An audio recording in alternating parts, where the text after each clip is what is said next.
Sri Kuberan TV நேயர்கள் அனைவருக்கும் இனிய வணக்கங்கள். என் பேர் மோசஸ். நான் சென்னையில் இருக்கேன். ஏல்பி ஜோதிடர், உளவியல் ஜோதிடம், வாஸ்து கன்சல்டன்ட்.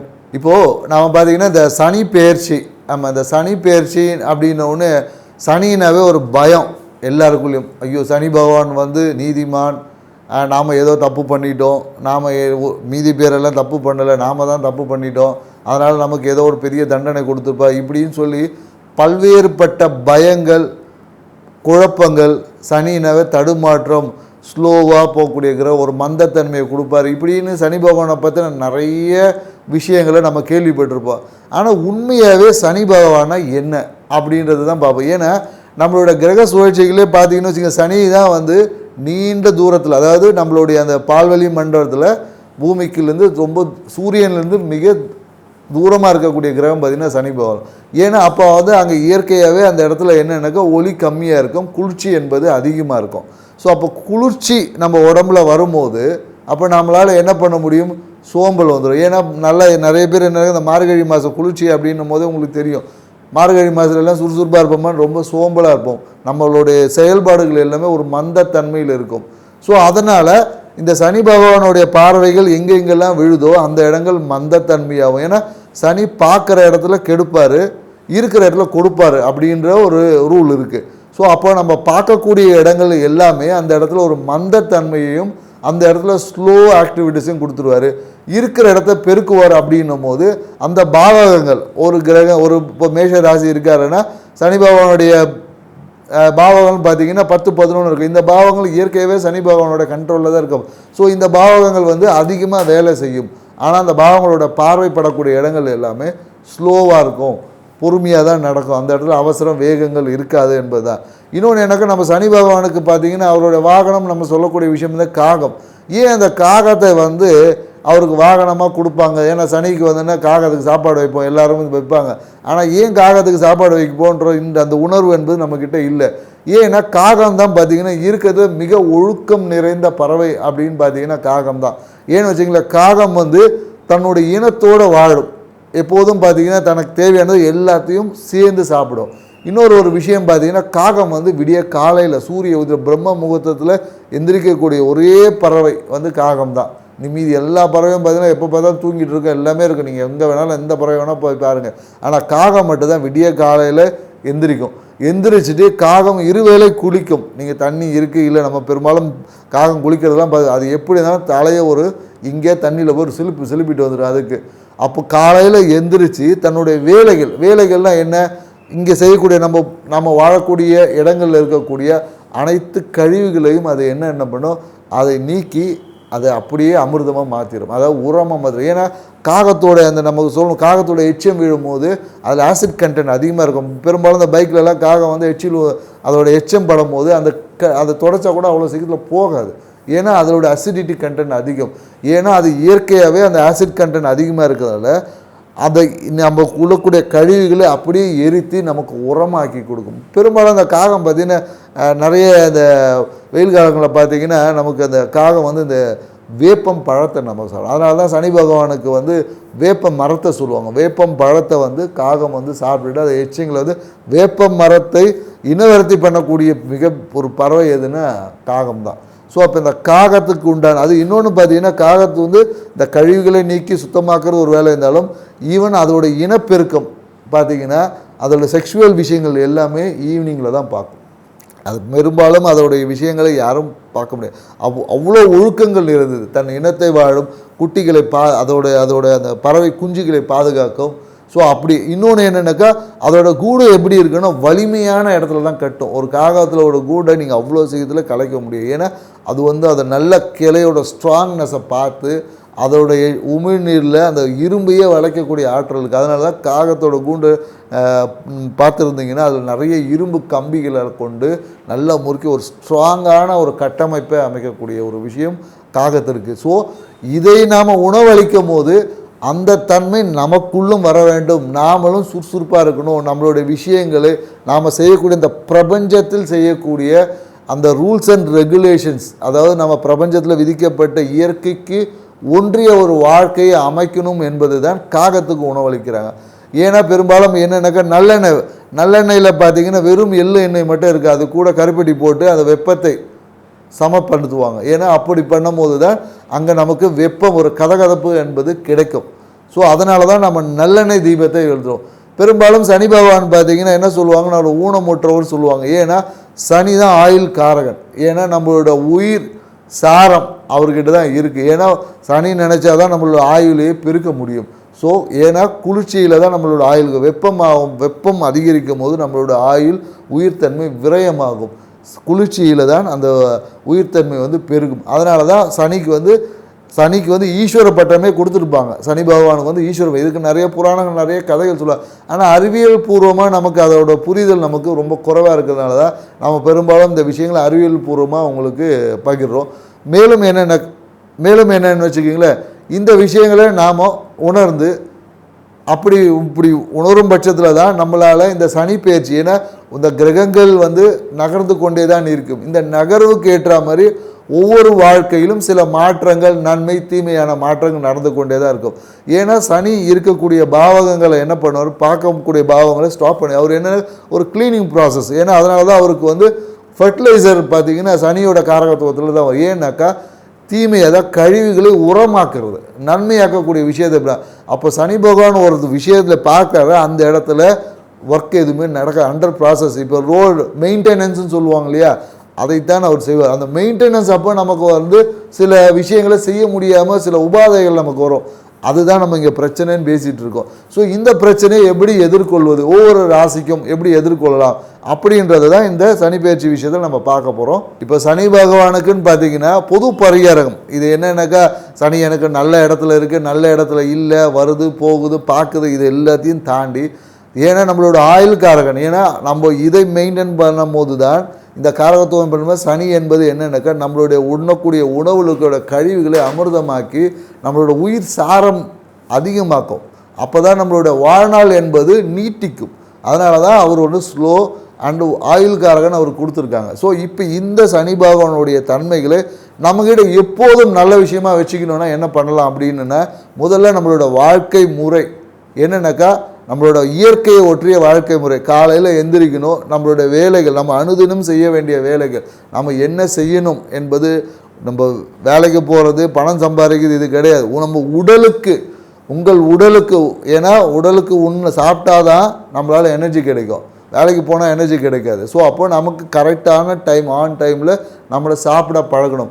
உடலுக்கு ஏற்ற அதுக்கேற்ற உடல் பயிற்சிகள், சிறு சிறு வேலைகள் செய்யக்கூடிய உடல் பயிற்சிகளை செய்யணும். பெரும்பாலும் என்னென்னாக்கா அந்த நைட்டு தூங்கணும். ஏன்னா இரவு தூக்கம் என்பது கம்பல்சரியாக இருக்கும். ஏன்னா இரவு என்பது சனிக்கு உண்டானது. ஏன்னா சூரியன் என்பது இயக்கத்துக்கு உண்டானது. அதை மாற்றி செயல்பாடு, அதாவது நம்ம செய்த விஷயங்களை எல்லாமே எனர்ஜியாக மாற்றக்கூடிய வேலையை சனி பகவான் தான் செய்வார். அதனால தான் காலையில், ஏன்னா சூரியன் உச்சமாக ஆகக்கூடிய இடத்துல சனி நீசம், சனி நீசமாக ஆகக்கூடிய இடத்துல சூரியன் நீசமாகக்கூடிய இடத்துல சனி உச்சமாவார். ஸோ அப்போது சூரியன் என்பது இயக்கம், சனி என்பது உயிர் சாரத்தை அதிகரிக்கக்கூடிய விஷயம். அப்போ இரவு தூக்கம் என்பது கம்பல்சரியாக இருக்கணும். இரவு தூக்கத்தை யார் கடைபிடித்து வாழ்க்கை முறை, இயற்கை ஒன்றிய வாழ்க்கை முறை இருக்கா, இவர்களுக்கு சனி பகவானை பற்றின எந்த பயமும் தேவையில்லைங்க. அவர் ஒன்றுமே செய்ய மாட்டார்.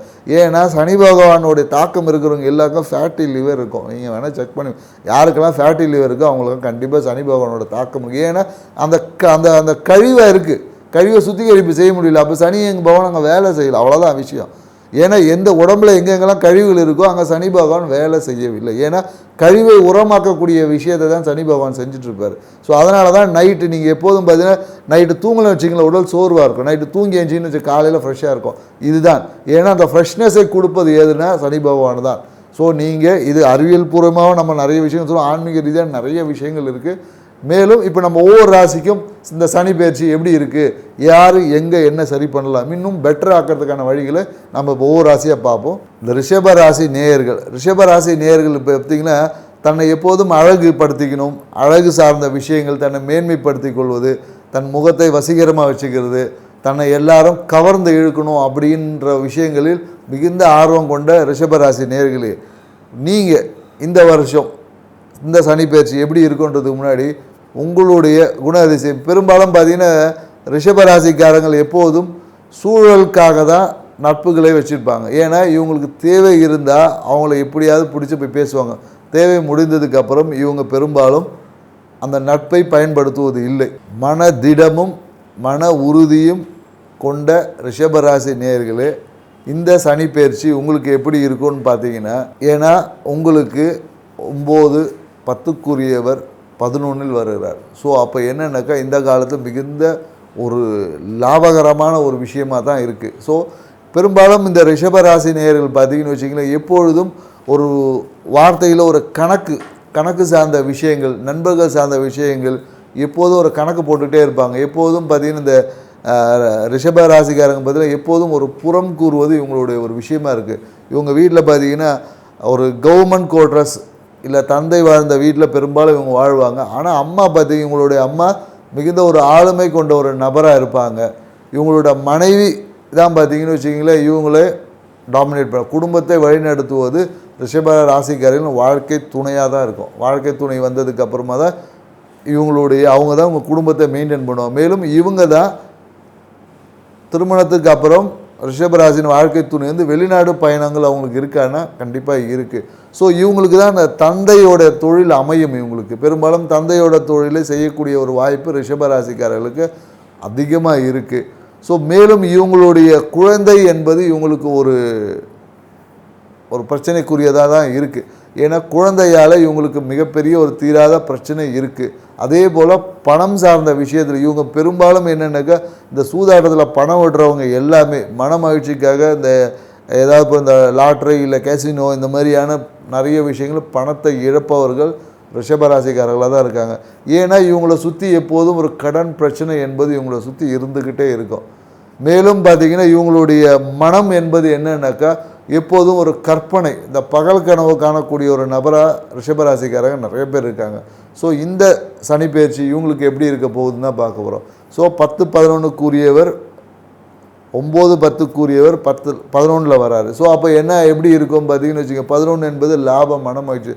ஸோ இந்த காலத்தில் ஒரு ஜாக்பாடு தான் பாருங்கள். ஏன்னா இந்த காலகட்டத்தில் என்னென்னாக்கா மனைவி வாழ்க்கை துணை சார்ந்த விஷயத்தில் மிகப்பெரிய ஒரு லாபம் இருக்குது. அதனால் உங்கள் வாழ்க்கை துணையை நீங்கள் நல்லபடியாக வச்சுக்கிட்டாவே போதும். அவங்க சொல்வதை கேட்டாவே நீங்கள் உங்களுக்கு தேவையான எல்லா விஷயம் கிடைச்சிடும். ஏன்னா இந்த காலகட்டத்தில் தான் பார்த்திங்கன்னா ரிஷபராசிக்காரங்களுக்கு வந்து இந்த தொட்ட முயற்சிகள், எடுத்த முயற்சிகள் எல்லாமே வெற்றி. முயற்சி நீங்கள் செய்த எல்லா முயற்சியுமே பார்த்திங்கன்னா இவ்வளோ நாள் ஏதோ ஒருத்தர் டிலே ஆகிட்டு இருக்கும். இந்த முயற்சிகள் எல்லாமே அதன் வழியாக அதனுடைய அறுவடை செய்யக்கூடிய காலகட்டமாக தான் இந்த காலகட்டங்கள் இருக்குது. வாழ்க்கை துணை வகையில் பார்த்திங்கன்னா மிகப்பெரிய ஒரு லாபம். பெரும்பாலும் ரிஷபராசிக்காரங்க இந்த காலகட்டத்தில் இந்த 2ஆம் திருமணம் செய்யக்கூடிய யாராவது இருந்தாங்கன்னா அவங்களுக்கு இந்த காலகட்டத்தில் கண்டிப்பாக திருமணம் என்பது உறுதியாக இருக்குது.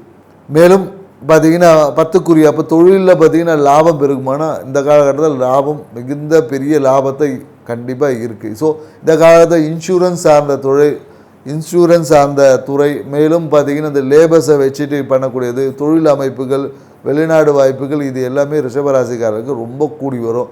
ஸோ மேலும் என்னென்னாக்கா இந்த காலகட்டத்தில் ரிஷபராசிக்காரர்கள் எந்தெந்த விஷயங்களுக்கு கொஞ்சம் எச்சரிக்கையாக இருக்கணும்னா இவங்களுக்குள்ள ஒரு சோம்பல் தன்மை இருக்கும். ஏன்னா இந்த காலகட்டம் கொஞ்சம் சுறுசுறுப்பாக இருக்காது. அதனால் காலையில் எழுந்து கொஞ்சம் எக்ஸசைஸ் பண்ணுங்கள்.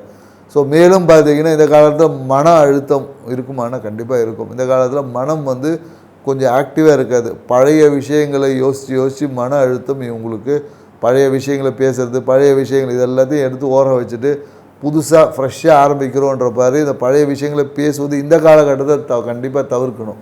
ஸோ அதுக்கப்புறம் என்னென்னாக்கா இந்த தீராத பிரச்சனைகள் சொல்லப்போது என்னென்னாக்கா இந்த காலத்தில் இடுப்பு, இந்த முதுகுத்தண்டு பிரச்சனை, இல்லை என்னென்னாக்கா இந்த ஆசனவாய் பிரச்சனை, இந்த விஷயங்கள் எல்லாமே இந்த காலகட்டத்தில் ரிஷபராசிக்காரர்களுக்கு வருவதற்கு வாய்ப்புகள் அதிகமாக இருக்குது. ஏன்னா இந்த காலத்தில் இவங்க செய்ய வேண்டிய ஒரே ஒரு விஷயம்னாக்கா அந்த கழிவு நீக்க சிகிச்சைன்னா ஒன்றும் இல்லைங்க, இந்த பேதிக்கு மாத்திரை சாப்பிட்றது அவ்வளோதான். ஏன்னா சனி பகவானோடைய பாதிப்பு யார் யாருக்கெல்லாம் இருக்கோ, ரிஷபராசின்னு கிடையாது, யாரெல்லாம் இருக்கோ அவங்களாம் என்னன்னாக்கா ஒரு 6 மாதத்துக்கு ஒரு வாட்டி இந்த சுகபேதி மாத்திரை அந்த மாதிரி ஏதாவது ஒரு விஷயங்களை பேதிக்கு சாப்பிட்டிங்கனாவே உடல் வயிற்றில் இருக்க கழிவுகள் எல்லாமே சீராகிடும். அப்புறம் ஜீரணம் நல்லா ஆயிடுச்சுனாவே சனி பகவானோடைய விஷயங்கள் வேலையை நீங்கள் குறைக்கும் போது அப்போ சனி பகவான் உங்களுக்கு அள்ளி தரும். ஏன்னா சனி பகவான் என்பது என்னென்னாக்கா அங்கே கழிவுகளை சுத்திகரிக்கக்கூடிய விஷயம், கழிவுகளை நீக்கக்கூடிய ப்ராசஸ் தான் அங்கே பண்ணிகிட்டு இருப்பார். ஏன்னா நீங்களே கழிவை நீக்கிட்டீங்கன்னா அப்புறம் வேலை மிச்சம், அவர் நல்லதை மட்டும் கொடுத்துருவார். ஸோ அதனால் சனி பகவானுடைய வேலையை நீங்கள் குறைத்தீர்கள் என்றால் உங்களுக்கு அவர் அதே விஷயம் சனி கொடுத்தா தடுப்பதுக்கு ஆள் இல்லை, அதனால் அவர் அப்படியே நல்ல விஷயத்தை கொடுத்துருவார். அதனால தான் சொல்லுது இயற்கை ஒற்றிய வாழ்வில் அமைச்சிக்கன்னு சொல்லிட்டு உங்களுக்குன்னு ரிஷபராசிக்காரர் இது பொதுவான விஷயம். ஸோ அதனால் இந்த காலகட்டத்தில் ரிஷபராசிக்காரர்கள் கண்டிப்பாக நீங்கள் வந்து அந்த கழிவு நீக்க சிகிச்சை கண்டிப்பாக நீங்கள் செய்யணும். அதாவது கழிவு நீக்கின பேதிக்கு வந்து ஒரு 6 மாதத்துக்கு ஒரு வாட்டி அந்த பேதிக்கு மாத்திரை எடுத்திங்கன்னா ஆசன சாய் சார்ந்த விஷயங்கள் எதுவுமே வராது. மேலும் இது இல்லைனாவே உங்களுக்கு நீங்கள் ஏற்கனவே இருந்த அந்த தீராத பிரச்சனைகள் என்னென்னாக்கா அந்த கோர்ட்டு கேஸ் இந்த மாதிரி ஏதாவது பிரச்சனைகள் இருந்துச்சுன்னா இது எல்லாமே இம்மிடியேட்டாக கிளியர் ஆகும். ஏன்னா இந்த மாதிரி தான் நாம் பல பேரை சரி பண்ணிகிட்டு இருக்கோம். ஸோ நீங்கள் உங்களுடைய குலதெய்வத்தை நீங்கள் நல்லா போகலாம். ஆனால் இந்த காலகட்டத்தில் குலதெய்வ கோயில் போவதற்கு சிறிய தடைகள் தாமதங்கள் வரலாம். ஸோ அந்த தடையை மீறி நீங்கள் குலதெய்வத்தை அருளை பெற்றீர்கள் என்றால் இந்த சனி பயிற்சி உங்களுக்கு மிக அற்புதமாக இருக்குங்க. ஸ்ரீ குபேரன் டிவியை பார்த்தமைக்கு நன்றிகள். மேலும் இது போன்ற தகவல்களை தெரிந்து கொள்ள ஸ்ரீ குபேரன் டிவியை சப்ஸ்கிரைப் செய்யுங்கள். மறக்காமல் பெல் ஐக்கானை கிளிக் செய்யுங்கள்.